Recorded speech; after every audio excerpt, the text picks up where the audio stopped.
हाय दोस्तों, कैसे हैं? बढ़िया है। कुछ टेक्निकल प्रॉब्लम की वजह से अपन कंटिन्यू नहीं कर पाए। अगेन आई एम हियर, जहां हमने ड्रॉप किया था वहीं से हम आगे अपनी क्लास को स्टार्ट करेंगे। हमने बात की थी एलिमेंट्स ऑफ ए सेंटेंस पे। दो स्ट्रक्चर हमने देखे थे, दो पैटर्न हमने देखे थे, subject plus verb, subject plus verb plus object. और यहाँ हमने इस वर्ब को यहाँ पर इस तरीके से देखा था। यही पेज हमारा था वहाँ पे, उस समय जब आप देख रहे थे ट्रांसिटिव वर्ब और इंट्रांसिटिव वर्ब के बारे में। अब इससे आगे मैं कंटिन्यू करूंगा। एक्चुअल में ये जो एलिमेंट्स हैं जिनकी हम चर्चा कर रहे थे, हमने कहा कि इन एलिमेंट्स का यूज हम कहाँ करते हैं, तो हमने बात की थी इन एलिमेंट्स का यूज हम करते हैं सेंटेंस के पैटर्न को फॉर्म करने में।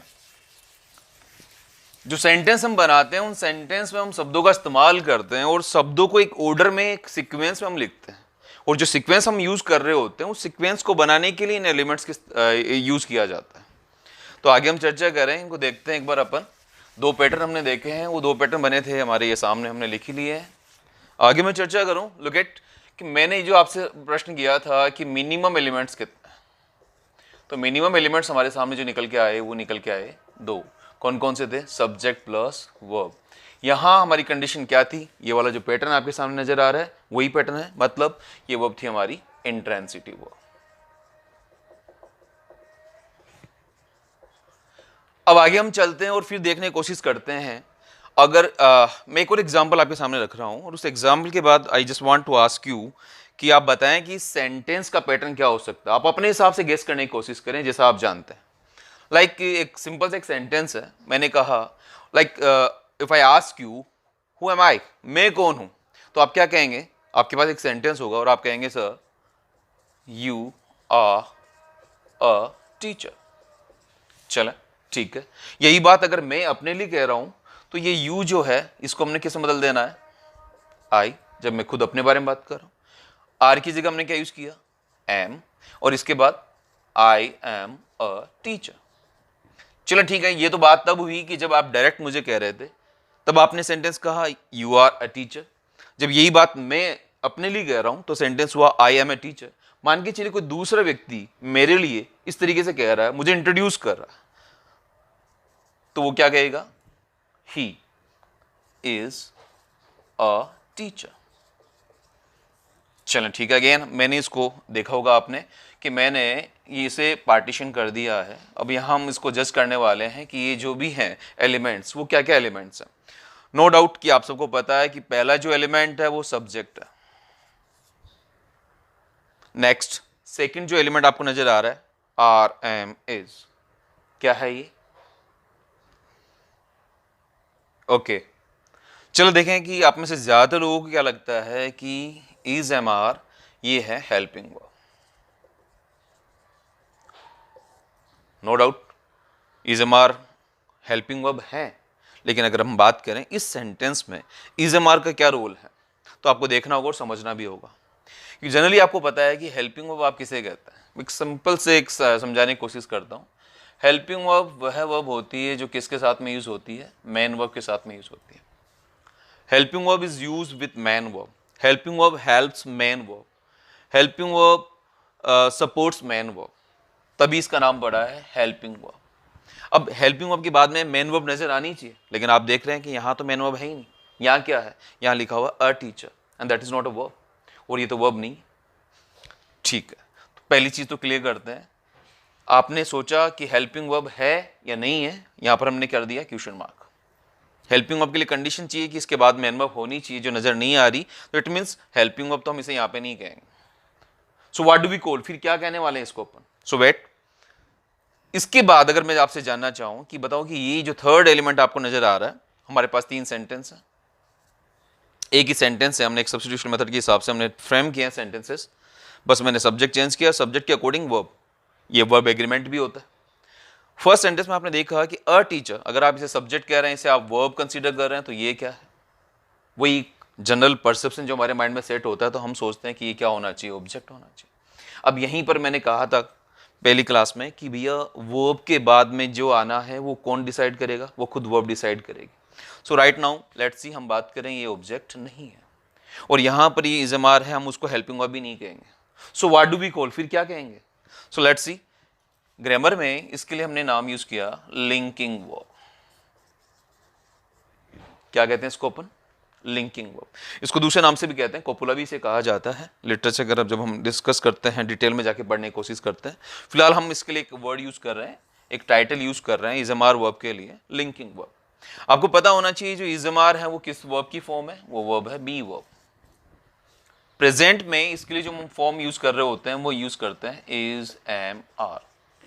और इसी बी वर्ब को अगर हम पास्ट टाइम में यूज कर रहे होते हैं तो इसकी फॉर्म होती है हमारे पास में वाज और वर।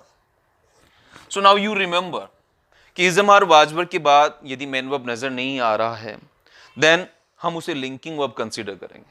What do we call? Linking verb. और इज़मार और वाज वर के बाद में यदि आपको मेन वर्ब नजर आ रहा है that time they are known as helping verb, तब हम उसे हेल्पिंग वर्ब कहेंगे। सो राइट नाउ ये जो एलिमेंट है, क्योंकि अब आपको नजर आ रहा है कि यहाँ इज़मार जो है वो हेल्पिंग वर्ब ना कह के हम क्या कह रहे हैं, उसे लिंकिंग वर्ब कह रहे हैं। तो अगर अब इसे हम लिंकिंग वर्ब कह रहे हैं तो उसके बाद में जो एलिमेंट है उसे हम क्या कहेंगे, उस एलिमेंट को क्या कहेंगे? तो ये रिमेंबर कि लिंकिंग वर्ब के बाद में कभी भी क्या नहीं आएगा, ऑब्जेक्ट नहीं आएगा। तो फिर वो है क्या, अभी भी क्वेश्चन मार्क है। तो रिमेंबर इसे हम कहते हैं complement. What do we call? क्या कहते हैं इसको अपन? इसको हम कहते हैं कॉम्प्लीमेंट। और इस सेंटेंस का जो पैटर्न बना है वो पैटर्न क्या बना हमारे पास में? Subject plus verb plus complement का मैंने क्या यूज किया यहाँ पे? सी। तो ये पैटर्न क्या बन गया हमारे पास में? SVC, सब्जेक्ट वर्ब और कॉम्प्लीमेंट। और ये वर्ब यहां पर कौन सी वर्ब है? इस वर्ब को हमने यहाँ पे क्या नाम दिया? Linking verb. क्या नाम दिया हमने यहाँ पे इसको? Linking verb. राइट नाउ चलें, तो इट मींस अगर मैंने पहले सेंटेंस का पैटर्न आपको बताया कि सेंटेंस का पैटर्न क्या है, सब्जेक्ट वर्ब और कॉम्प्लीमेंट, तो naturally you can easily identify, अब आप पता लगा सकते हैं कि इसी तरह के पैटर्न जो इज़मार और वाजवर, इज़मार जो प्रेजेंट टाइम में यूज कर रहे हैं, वाजवर जिनका हम पास्ट टाइम में यूज कर रहे हैं, इनके बाद में जो एलिमेंट है अगर वर्ब नहीं है तो फिर वो एलिमेंट कहलाता है कॉम्प्लीमेंट। क्या कहलाएगा? कॉम्प्लीमेंट कहलाएगा। Is that clear? चलें, इन तीनों ही सेंटेंस के पैटर्न क्या निकल गया है? Subject verb complement. Now further we continue. अच्छा, आगे हम डिस्कस करेंगे कॉम्प्लीमेंट को, जब इंडिविजुअली डिस्कस करेंगे तब ये भी देखेंगे कि what kind of complement it is, ये कौन सा कॉम्प्लीमेंट है। कॉम्प्लीमेंट के बारे में भी आगे हम चर्चा करेंगे। फिलहाल अभी जनरल में अगर बताना चाहूँ तो देखो आप यहाँ पर कि ये जो कॉम्प्लीमेंट है वो किसके लिए यूज हो रहा है? यहाँ टीचर है कौन? यू। इस सेंटेंस में आई यहाँ पर, तो इट मीन्स ये जो ए टीचर है ये क्या है? सब्जेक्ट के लिए यूज हो रहा है, तो इसलिए इसको हमने क्या कहा? Subject complement. क्या कहा? Subject complement. आई होप समझ में आ रहा होगा आपको जो मैं कह रहा हूं, ठीक है। सो आपके सामने ये तीन पैटर्न आ चुके हैं अभी तक। नाउ आगे हम चलते हैं, कंटिन्यू करेंगे। अगर आप चाहते हैं इसका स्नैपशॉट लेना चाहें तो ले सकते हैं, इसका स्क्रीनशॉट ले लें एक बार इसका, ठीक है।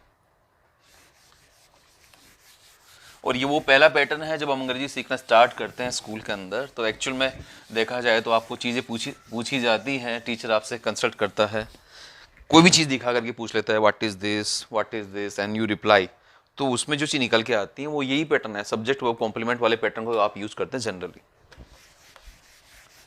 चले, तो हमने देखा कि मिनिमम एलिमेंट्स तो 2 होते हैं और हमने अभी तक 3 पैटर्न सामने रख लिए हैं। अब मेरा एक प्रश्न आपसे है, लेकिन फिर उससे पहले मैक्सिमम पे हम जाने वाले हैं कि मैक्सिमम एलिमेंट्स कितने होते हैं, उससे पहले मैं आपको एक और सेंटेंस आपके सामने रख रहा हूं और फिर से आप गेस करने की कोशिश करना कि वो सेंटेंस का पैटर्न क्या है। जनरल सा सेंटेंस है, जैसे मैंने लिखा यहाँ पे, वो हमने पहले भी लिखा था इसको, ही रन। शायद आप रिकॉल कर पाए सेंटेंस के पैटर्न को, शायद अगर आपके माइंड में है, पहली वाली क्लास में सेंटेंस को हमने रखा था, ही सब्जेक्ट रन्स वर्ब। अच्छा, what kind of verb it is, अभी भी आपको पहला ही पैटर्न दिख रहा होगा यहाँ पे। तो जनरली अब यहाँ पर ये जो वर्ब नजर आ रही है वो वर्ब कौन सी वर्ब है? Intransitive verb. Which verb? इतना तो क्लियर है कि इंट्रांसिटिव वर्ब के बाद में कौन सा एलिमेंट नहीं होगा? ऑब्जेक्ट नहीं होगा। तो क्या होगा? तो अगर इसी सेंटेंस को मैंने अगर एक्सटेंड करना है, ही रन्स फास्ट, मैंने यहाँ पर एक वर्ड यूज किया फास्ट। नाउ तो पैटर्न अगर हम देखें, सब्जेक्ट है, वर्ब है, लेकिन हाँ चूंकि हमें पता है कि अब ये क्या नहीं है, ऑब्जेक्ट नहीं है। क्यों? क्योंकि वर्ब कौन सी थी? है इंट्रांसिटिव वर्ब। तो फिर ये क्या है? तो अगर हम बात करें कि यहाँ पर ये फास्ट क्या है, पहली क्लास में हमने देखा था, उसमें हम समझ चुके थे, आप कईयों के माइंड में आ भी रहा होगा कि ये क्या है। एक्चुअल में अच्छा, अब आप ये देखें, अगर पैटर्न को फॉलो करने की कोशिश करें तो आप में से कई लोगों को मन में ये भी आ सकता है कि अगर जिन्होंने पहली क्लास नहीं देखी है, I will provide you link in the notification you can get. अच्छा, यहाँ देखें, ये जो सी नज़र आ रहा है यहाँ पे, अब ये कॉम्प्लीमेंट तो इसके साथ तो शर्त थी कि इसके साथ वर्ब कौन सी होनी चाहिए, लिंकिंग वर्ब होनी चाहिए। तो अब यहाँ फिर हम देखें, आपने पहली क्लास में भी देखा था कि ये क्या है, एडवर्ब। अब एडवर्ब क्या है, इसको सेपरेटली हम डिस्कस करेंगे जब हम बात करेंगे पार्ट्स ऑफ स्पीच की, क्योंकि सेंटेंस में जिन शब्दों को आप इस्तेमाल करते हैं और जिन शब्दों से मिलके सेंटेंस बनता है, उन शब्दों को इंग्लिश में हम कहते हैं parts of speech. Parts of speech एक सेपरेट टॉपिक है जिसको हम इंडिविजुअली डिस्कस करेंगे वन बाय वन। इसमें कुछ चीज़ें लाइक जैसे वर्ब की बात कर रहे हैं, जहाँ इसकी डिमांड हो रही है वहाँ हम इसको डिस्कस करते हुए चले जा रहे हैं। तो अभी तक आपने वर्ब देखा कि intransitive verb, transitive verb, linking verb. अब इसी इंट्रांसिटिव वर्ब के साथ में जो सेंटेंस हमने एक्सटेंड किया, उसके बाद जो एलिमेंट नजर आ रहा है उसको हमने क्या कहा, उसको हमने कहा एडवर्ब। क्या नहीं कहेंगे, ऑब्जेक्ट। क्या नहीं कहेंगे, कॉम्प्लीमेंट भी नहीं कहेंगे। तो फिर क्या कह रहे हैं, एडवर्ब। अब एडवर्ब क्यों है, एडवर्ब वाले टॉपिक में हम इसको डिस्कस करेंगे। फिलहाल हम बता दें, यहाँ ये जो फर्स्ट वर्ड है वो किसको क्वालिफाई कर रहा है, रन, मतलब वर्ब रन को क्वालिफाई कर रहा है। तो इट मीन्स अगर कोई वर्ड वर्ब को क्वालिफाई करता है, that is known as adverb, जिसे आप हिंदी में क्रिया विशेषण कहते हैं जनरली। चले, तो इवन अब आप देखेंगे तो आपके सामने एक और पैटर्न निकल के आ गया है। वो पैटर्न कौन सा है, subject plus verb plus adverb. Now remember कि अगर हम बात कर रहे हैं यहाँ पर एडवर्ब की, तो यहाँ पर सामान्य रूप से हमारी जो वर्ब है, जनरली जो हमारी वर्ब है वो कौन सी वर्ब है, intransitive verb. So right now we have 4 patterns. अभी तक हमारे पास में कितने पैटर्न निकल के आ चुके हैं, 4 पैटर्न्स निकल के आ चुके हैं। अब now I can ask you, अब मैं आपसे प्रश्न कर सकता हूं कि कैन यू टेल मी कि एक सेंटेंस में मैक्सिमम एलिमेंट्स कितने हो सकते हैं। कोशिश करें, गैस करें, चलें, कर भी रहे I hope. Let me guess, आप में से कई लोग सोच रहे हैं 4, 3, कुछ और भी सोच सकते हैं, कईयों को पता भी होगा।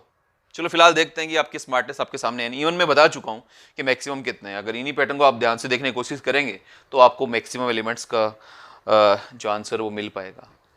देखो, आप एक बात करें, जो भी हमारे पैटर्न आपके सामने नजर आ रहे हैं उसमें सब में कॉमन क्या है, देखें यहाँ पे ये सब्जेक्ट है और यहाँ ये क्या है, वर्ब। हाँ, नो मैटर कि यहाँ पर हमने अलग अलग फॉर्म्स को यूज़ किया है, अलग अलग काइंड ऑफ वर्ब को हमने यूज़ किया है, लेकिन है तो ये वर्ब ही। उसके अलावा अगर आप देखेंगे तो ये क्या नजर आ रहा है, ऑब्जेक्ट। ये क्या नजर आ रहा है, कॉम्प्लीमेंट। और ये क्या है, एडवर्ब। तो सब्जेक्ट वर्ब तो हमने देखा कॉमन है, एस वी, और बाकी क्या नजर आ रहे हैं आपको, ओ सी ए। इसका मतलब हमारे सामने अगर आप देखेंगे तो ये कितने एलिमेंट हो गए, 1 2 3 4 5, and that's your answer. Maximum elements कितने होंगे, 5। और उन 5 एलिमेंट्स को हम क्या कहते हैं, एस वी ओ सी ए।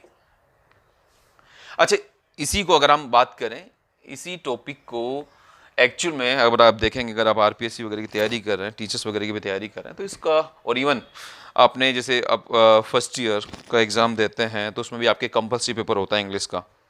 उसमें एक टॉपिक होता है एस वी ओ सी ए करके, सेंटेंस एनालिसिस करते हैं अपन। उसके अंदर जो एलिमेंट्स होते हैं उन एलिमेंट्स के बारे में बताना होता है पैटर्न के पॉइंट ऑफ व्यू से। इसको हम जनरली स्पोका के नाम से भी जानते हैं, स्पोका। अब ये स्पोका क्या चीज़ है, आपने देखा होगा कि यहाँ कॉमन जो डिफरेंट नज़र आ रहा है वो क्या है, यहाँ वर्ब की जगह पे हमने क्या लिखा हुआ है, पी लिखा हुआ है। So can you tell me कि यहाँ ये जो पी है वो क्या है, चले गैस करें, तब तक मैं इसको वाइप ऑफ करता हूँ।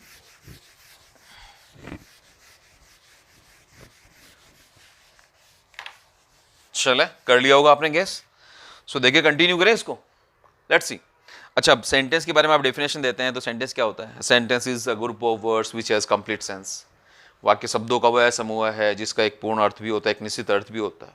चलें, ठीक है। और हाँ, अगर हम बात करें एक सेंटेंस के पार्ट्स के बारे में, तो यू से मोस्ट प्रोबेबली कि सेंटेंस के भाग कितने होते हैं। हिंदी भी पढ़ी होगी आपने, हिंदी में भी यही कहते हैं, 2 भाग होते हैं। कौन कौन से,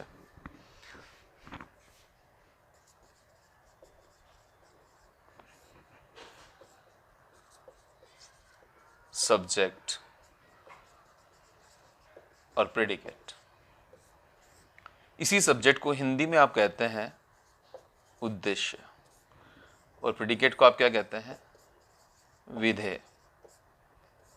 अच्छा, मैं इसको आगे इस टॉपिक के बारे में आगे और चर्चा करूंगा, लेकिन अगर मैंने ये जो लिखा है हो सकता है कि आप में से कई लोग गेस कर रहे हो, कईयों के माइंड में आ रहा हो कि मैं कहना क्या चाह रहा हूँ।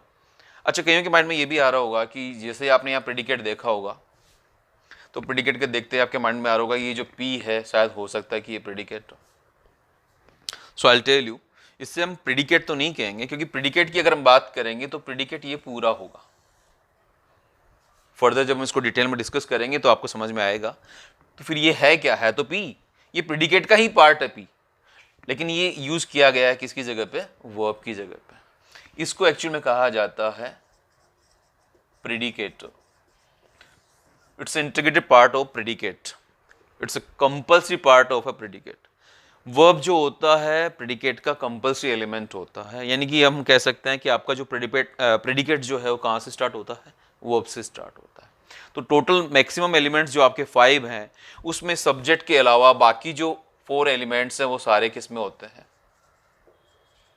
प्रेडिकेट में होता है, जिसे आप हिंदी में क्या कह रहे हैं, विधेय कह रहे हैं। So you have seen, but आपने देखा दोस्तों कि हम मैक्सिमम एलिमेंट्स के बारे में बात कर रहे थे। तो प्रेडिकेट में मैक्सिमम एलिमेंट्स हो सकते हैं 4, वर्ब, ऑब्जेक्ट, कॉम्प्लीमेंट और एडवर्ब एक्सेप्ट सब्जेक्ट। तो इनको हम आगे डिस्कस करेंगे इन डिटेल। कुछ टेक्निकल इश्यूज़ की वजह से वीडियो की जो लेंथ है वो ज़्यादा हो रही है और उसको मैं अपलोड नहीं कर पा रहा।